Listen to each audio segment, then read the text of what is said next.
हाँ बच्चों, आज हम जो है कंटिन्यूटी का जो आगे का पार्ट है उसके बारे में थोड़ा बात करेंगे। तो कंटिन्यूटी या सातत्यता की बात करें हम। अब हम कंटिन्यूटी की बात कर रहे हैं या सातत्यता। कंटिन्यूटी एक्चुअली क्या होती है ये थोड़ा समझेंगे हम। जैसे मान लीजिए ये कोई आपका ग्राफ है, ठीक है। अब ये कोई पर्टिकुलर ऐसे एक लाइन पास हो रही है और ये दूसरी लाइन यहां से पास हो रही है, यहां से। ये मान लो कोई x equal to A value है,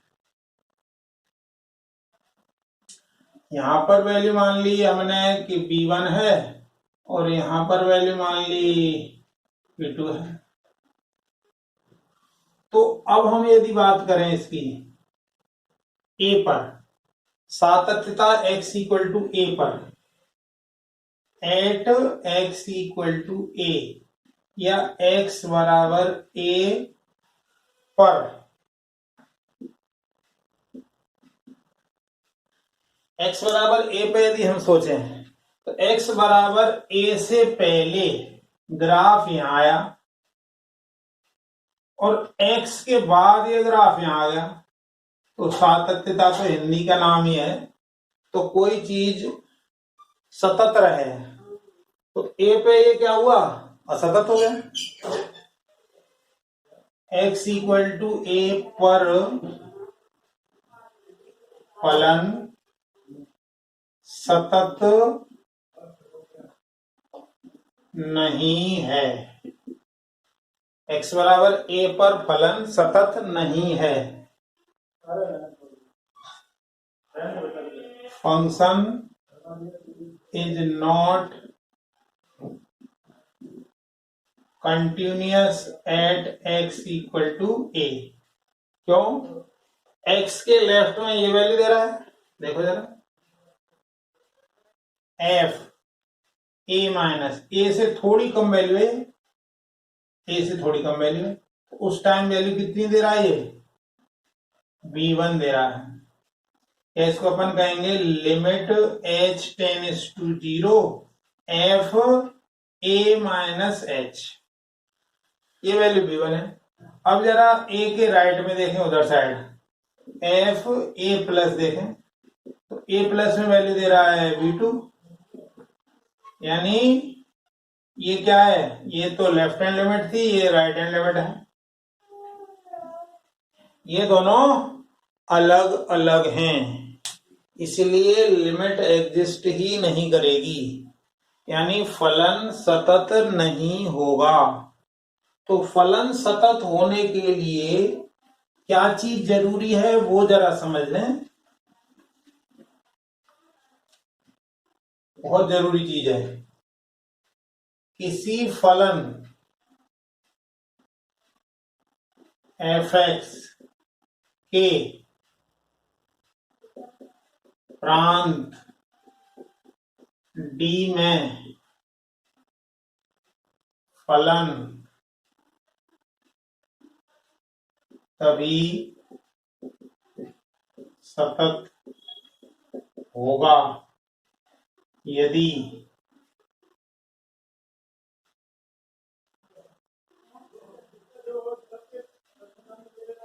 limit x tends to a f(x) और f(a) बराबर बराबर हों। किसी फलन f(x) के प्रांत d में बिंदु x बराबर a पर फलन तभी सतत होगा जब limit x tends to a f(x) बराबर f(a) के हो। और समझे जरा इसका क्या मतलब है। ये हम अभी पिछले 2-3 क्लासेज में देख रहे थे। तो ये चीज होने का क्या मतलब है, इसका होने का मतलब है limit x tends to a minus इसी तरीके से limit x tends to a plus और एफ ए बराबर बराबर हो। यानी कहने का मतलब ये हुआ कि तीन चीजों का बराबर होना जरूरी है। Left hand limit, right hand limit और value of function at x equal to a। यानी वाम पश्चिमा, दाया पश्चिमा और फलन का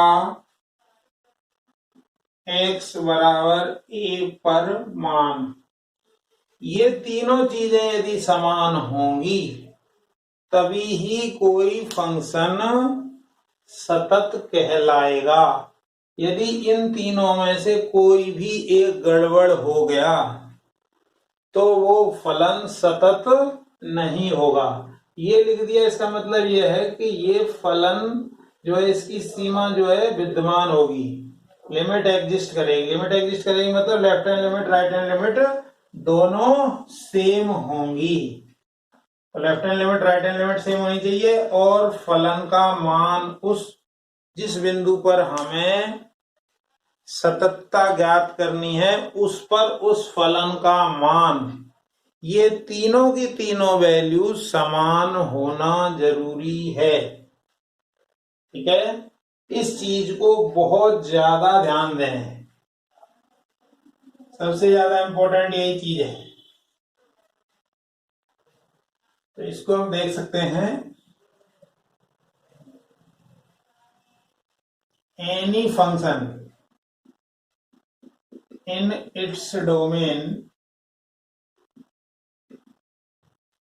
D at point x equal to a is continuous if, यदि ऐसा है तो ऐसा होगा।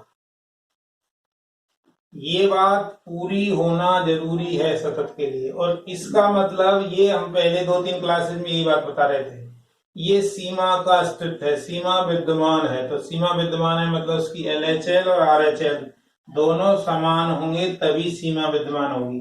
अब इसके अलावा एक और नया जो है, यानी x बराबर a पे फलन का मान, ये और आ गया है।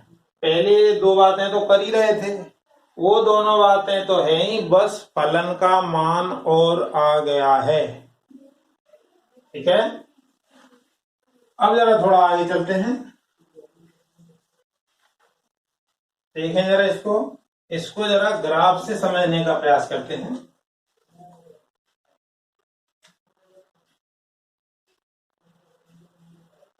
मान लीजिए ये कोई फलन है, ये है हमारा y बराबर fx फलन है। ठीक है, और इसमें यदि बात करें तो ये x बराबर a है, ये तो x बराबर a पे ये फलन की वैल्यू ये है और x बराबर a minus h, a minus h यहां होगा और a प्लस h यहां होगा। यानी x के थोड़े परिवर्तन से y का भी बहुत थोड़ा ही परिवर्तन हो तो फलन सतत होता है। यहां पे यदि हम देखें तो ये जो वैल्यू है ये एफ ए है, क्योंकि x का मान इसमें रख दो एफ ए आ गया। इससे इधर यहाँ x का मान है a प्लस एच, लेकिन ये जो वैल्यू है वो है एफ ए प्लस एच। और इसके यदि लेफ्ट में बात करें तो ये वैल्यू होगी एफ ए माइनस एच और यहाँ पे वैल्यू है x की a माइनस एच। तो हम देख रहे हैं कि लगभग तीनों वैल्यू समान है, यानी a के बिल्कुल लेफ्ट में बिल्कुल राइट में देख रहे हैं तो कोई वैल्यू में खास अंतर नहीं है। अर्थात x के अल्प परिवर्तन करने से y में भी अल्प परिवर्तन आए तो फलन सतत होता है। मान लीजिए हमने x का परिवर्तन तो अल्प किया, लेकिन y का परिवर्तन एकदम अलग हो गया, तो वो फलन जो है असतत हो जाएगा। और देखें जरा, और तीसरे तरीके से समझें जरा सातत्यता को। अब यदि हम देसी तरीके से कहें कि किसी भी फलन का यदि ग्राफ बनाएं, किसी फलन का ग्राफ बनाएं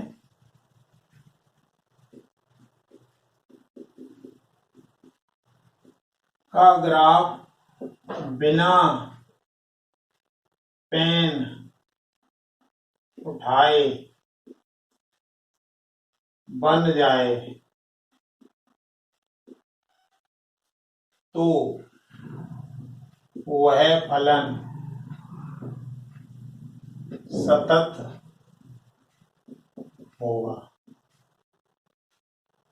तथा जिस जगह पेन उठ जाए वहां फलन असतत होगा। उदाहरण समझे जरा, जैसे f(x) = sin x है, तो sin x की यदि हम बात करें तो sin x का ग्राफ सभी लोग जानते हैं, इस तरीके से चलता रहता है। वो तो हम बंद हो जाए बात अलग है, अदरवाइज तो एक बार के पेन में ही ये सारा ग्राफ बन जाएगा। तो ये इसका मतलब क्या हुआ, sin x सदैव सतत फलन होगा। अब मान लीजिए cos x की बात करें, cos x के ग्राफ में क्या होता है, ये यहां से शुरुआत होती है, चलता तो इसी तरीके से। इसके ग्राफ बनाने में भी आपको पेन नहीं उठाना है, कहने का मतलब है ऐसे ऐसे चलते जाओगे तो cos x भी सदैव सतत होगा, cos x। और कौन होगा सतत, देखें जरा,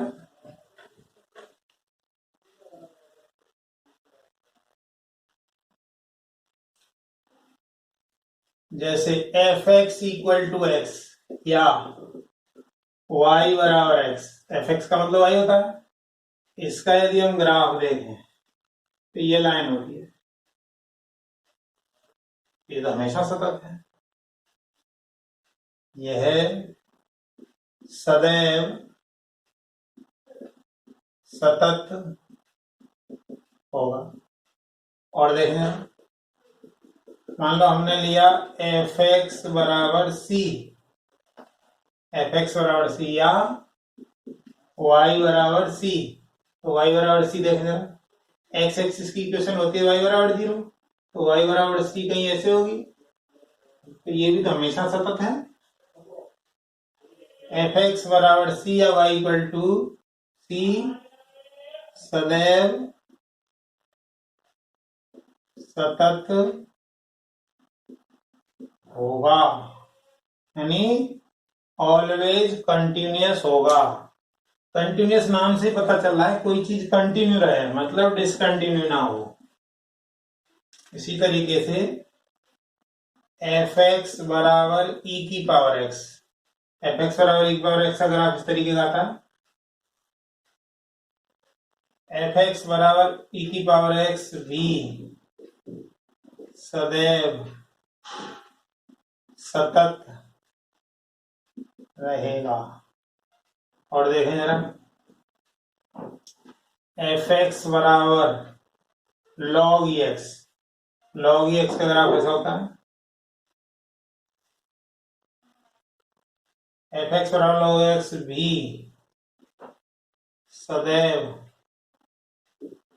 सतत रहेगा।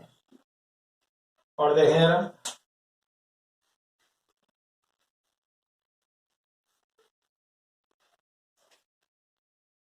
F X equal to mod X, F X equal to mod X, F X equal to mod X का ग्राफ देता है। इसका ग्राफ बनाएंगे तो ऐसे भी कहीं भी आपको पेन नहीं उठाना है। इसका मतलब यह है सभी बिंदुओं पर सतत होगा।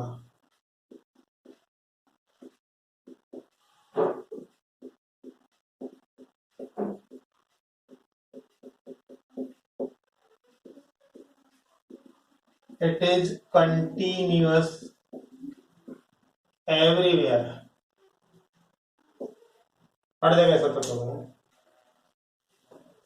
इसी तरीके से मान लीजिए F X equal to X square ले लें, F X equal to X square, F X equal to X square क्या होगा, ये पैराबोला होगा। ये है सभी बिंदुओं पर सतत होगा। It is continuous everywhere. इसी तरीके से देखें F X equal to X cube, इसका यदि आप ग्राफ देखोगे तो एस जैसी शेप बनती है। यह है सभी बिंदुओं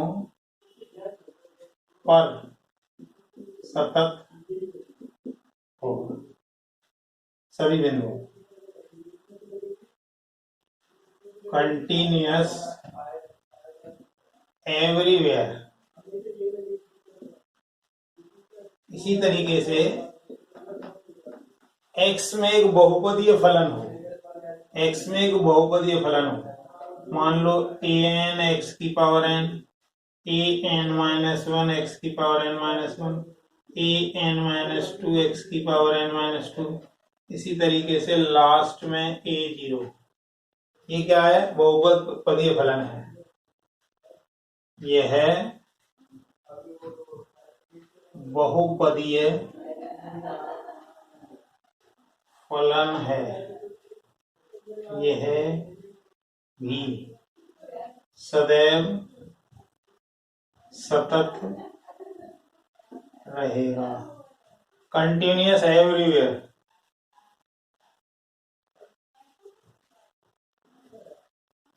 इस तरीके से तीन तरीके से हम सातत्यता को या सतत होने को समझने का प्रयास कर रहे हैं। पहली हमारा तरीका क्या था, मान लो x इक्वल टू ए। देखिए सातत्यता यदि आप जांच करना चाहते हैं लिमिट के थ्रू तो केवल एक बिंदु पर ही होगी। तो उस बिंदु के लेफ्ट में लेफ्ट हैंड लिमिट निकाल लो, राइट में राइट हैंड लिमिट निकाल दो और उसी बिंदु पर उस फलन की वैल्यू भी निकाल लो। जब तीनों ही वहीं होंगे, तीनों ही वहीं पर होंगे तो वो फलन सतत होगा ही। दूसरा तरीका क्या बताया हमने, दूसरा जो तरीका बताया, दूसरा तरीका हमने ग्राफ से आपको बताया। ग्राफ से बताया कि कोई भी ये बिंदु है, ये पर्टिकुलर कोई फलन है, यहां पर x बराबर a पे ये वैल्यू है और उसके जस्ट राइट में देखें वो भी वैल्यू इतनी है और उसके जस्ट राइट में वैल्यू बराबर है। तो ये सब कंटिन्यूअस दिख ही रहा है। मान लीजिए ग्राफ ऐसे होता,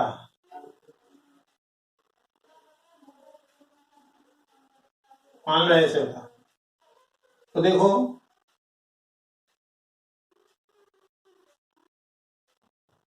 ये तो x बराबर a पर है, ये x बराबर a प्लस h पर है और इधर वाला x बराबर a माइनस h पर है।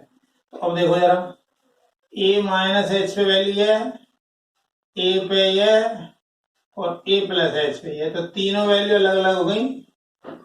तो तीनों वैल्यू यहाँ पे अलग अलग हैं। LHL, RHL और वैल्यू ऑफ फंक्शन, यानी FA माइनस, FA प्लस और FA, ये तीनों के तीनों अनइक्वल हैं।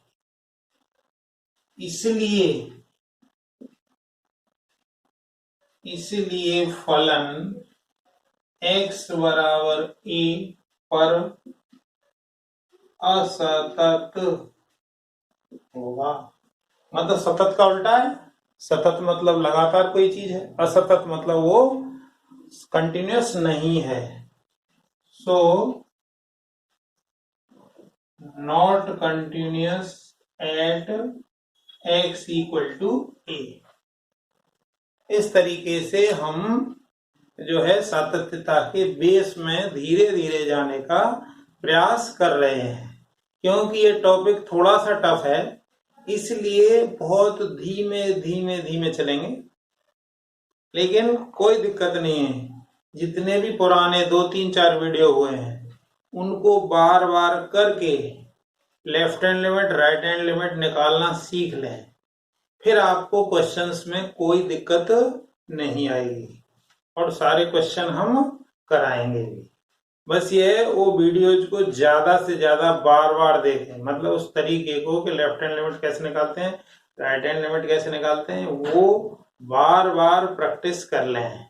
क्योंकि यदि आपने लिमिट 11th में सीरियसली पढ़ी होती तो अब उसकी प्रैक्टिस करने की ज्यादा जरूरत नहीं थी, क्योंकि 11th में तो लिमिट को बहुत हल्के में लिया गया है, तो वहां हल्के में लिया है, तो यहाँ हल्के में लोगे तो फिर ये सातत्यता आपको समझ में नहीं आएगी। इसीलिए लिमिट के हमारे शुरू के 2-3 जो लेक्चर हैं उनको बार बार रिवाइंड कर करके देखें कि LHL कैसे निकालते हैं, RHL कैसे निकालते हैं। इसी की प्रैक्टिस करें तो फिर आपके लिए ये चैप्टर बहुत आसान होगा। वीडियो देखने के लिए बहुत बहुत धन्यवाद।